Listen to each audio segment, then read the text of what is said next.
हैं अगला है कि एक नई बीमारी इससे उत्पन्न हो रही है जिसका नाम है फोमो। ध्यान देंगे नाम का। ये फोमो नामक जो बीमारी है, आपको जब भी लगे कि इंटरनेट से दूर हो रहे हैं या गायब होने का लगातार आपको डर लगे, इंटरनेट आपका समाप्त होने वाला है और आपको बेचैनी महसूस होने लगे, आपको डर लगने लगे कि अरे बाबा कल तो मेरा इंटरनेट डाटा खत्म, अब हम क्या करेंगे, हमको तो कोई ऑनलाइन नहीं देखेगा। समझ में आ रहा है ना, हमको ऑनलाइन नहीं देखेगा। और इसी अगर मान लीजिए कि सपोज दैट आपका डाटा खत्म हो गया है, तब तक उधर से आपके दोस्तों का फोन आ गया कि क्या बात है जी तुम ऑनलाइन नहीं हो, और टेंशन। यानी इस तरह की स्थिति आपकी पैदा हो रही है, तो समझ जाइएगा कि आपको इंटरनेट का लत लग गया है। ये तो अभी देखिए फोमो, ये छोटा बीमारी, अब धीरे धीरे देखिएगा कि नाम बड़ा होता जाएगा, बीमारी भी बड़ा होता जाएगा, इंटरनेट के लत के लक्षण भी बड़ा हो जाएगा। फोमो के बाद आइए देखते हैं नाम बड़ा और इसका लक्षण भी बड़ा, नोमोफोबिया। ध्यान से सुनेंगे बच्चे आप, ये बहुत है आपके जीवन के लिए, ये महत्वपूर्ण चीज है। नोमोफोबिया, जब भी आपको लगे अचानक से कि मेरा मोबाइल खो गया है, फोन ना होने का डर लगे या मोबाइल के साथ सोना शुरू कर दिए, तो समझ जाइएगा कि आपको नोमोफोबिया का लक्षण हो गया है।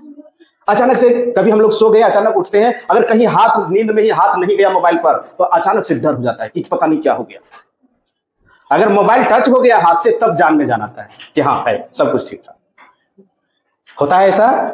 जिनको भी ऐसा फील होता है, समझिए आपको इंटरनेट की लत लग गई है। और आगे है कि आपके पास मोबाइल फोन ना होने का डर होता है। अचानक से मोबाइल आपके पास है और चेक कर रहे हैं कि कहाँ है।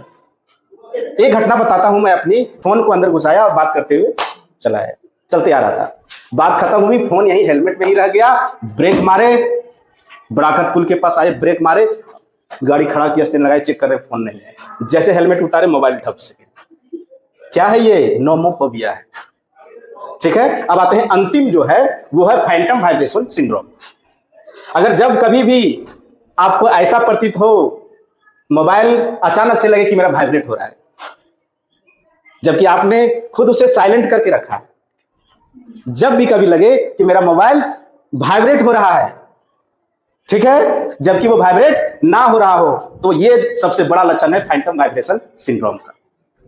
आए दिन हम लोग दोस्तों के साथ चलते हैं ना, तो हमें तो अनुभव होता ही है, लेकिन दूसरे दोस्त बताएंगे आपका फोन बज तो नहीं रहा है, होता है? अब निकाल के देखो, पता चलता है कि साइलेंट में। अगर इस तरह की स्थिति उत्पन्न हो रही है, ऐसा आपको अनुभव हो रहा है, तो समझ जाइए कि सबसे बड़ा ये जो फैंटम वाइब्रेशन सिंड्रोम है, इंटरनेट की लत का लक्षण आपको लग गया है।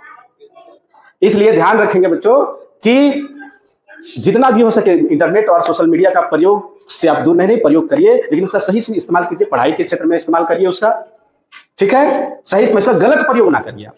आपसे आग्रह है, निवेदन है कि इंटरनेट और सोशल मीडिया से दूर हम नहीं रह सकते हैं।